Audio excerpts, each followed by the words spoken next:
Tayo ba mag-uusap o bukas ka sa pag-uusap? Papahayag lang po ako ng ano. Papahayag din sila. Di ba? Respeto ko po yun. Opo. Respeto. Kasi, Ano, pa-interview pa.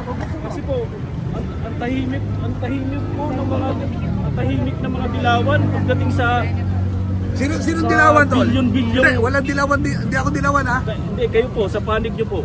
Ang tahimik nyo po sa bilyong-bilyong ninakaw ng gobyernong ito. Tapos si Sara po, no, hindi pa napapatunayan na 125 billion sa confidential fund na ipapaliwanag naman po.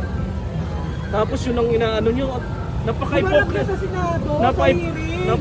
Napaka-hypocrite nyo po. Para pagtagutan hindi siya umarap. Sabihin mo umarap siya, hindi yung ganyan. Di ba?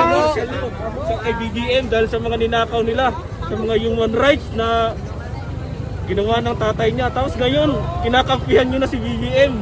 Napaka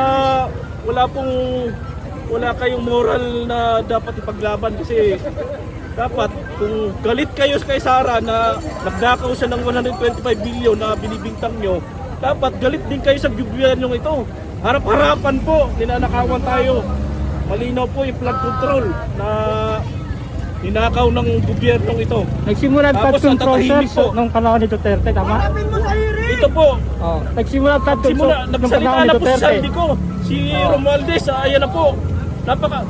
Napakatanga na pong ng mga Pilipino kung maniniwala tayo sa gobyernong ito. Ayan na po, nagsasalita na si Saldi ko, pinipigilan nilang umuwi. Si Romualdez, ayan na po. Kasi iniipit siya kaya ano, wala pong... Ito po ang habulin natin. Ano po?